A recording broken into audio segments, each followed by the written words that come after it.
The Big Red Apple.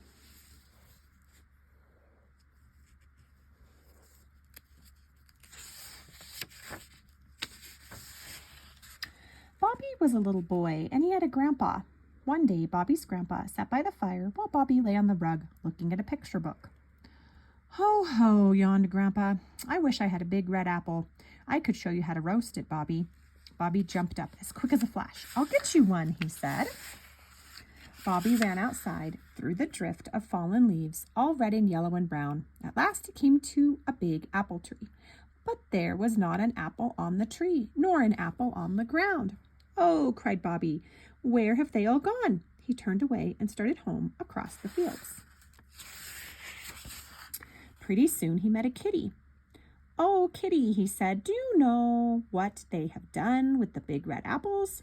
Kitty looked up at him and then began rubbing against his leg, saying, "Meow, meow, meow."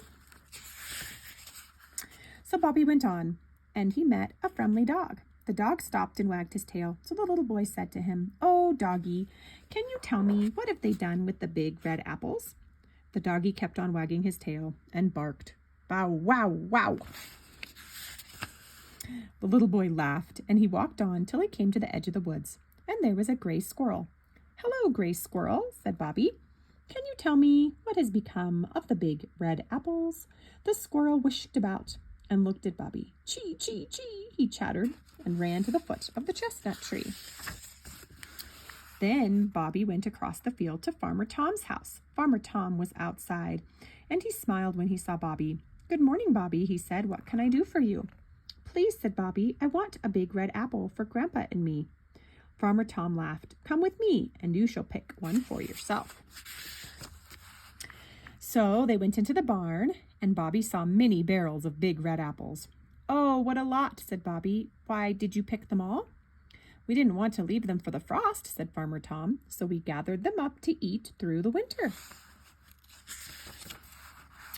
Bobby began to look about the barn. Near the barrels of red apples were other barrels of green apples. Further on was a pile of golden pumpkins, and near that were heaps of green and yellow squashes, turnips, and Indian corn. "Are you keeping all these things for winter?" asked Bobby. "Yes," said Farmer Tom. "We've been gathering in the harvest." "Did you say you wanted a red apple?"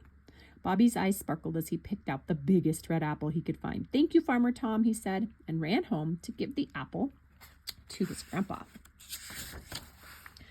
"Wherever did you find it?" asked Grandpa. "Oh," said Bobby, "I went to the apple tree, and it didn't have any. Then I asked the kitty where the biggest red apples were, but she didn't know. I asked the dog and the squirrel, and they didn't know. So I went to Farmer Tom and asked him for a big red apple, and he gave me this great big one." "Well, well," said Grandpa. "Now find a bit of string." Bobby found the string, and Grandpa tied one end of it to the stem of the apple. He fastened the other end of the string to the mantel shelf. There the apple hung over the fire. It turned and twisted and turned while Grandpa and Bobby watched. The juices sizzled out, and the apple grew softer and softer. By and by, it was all roasted.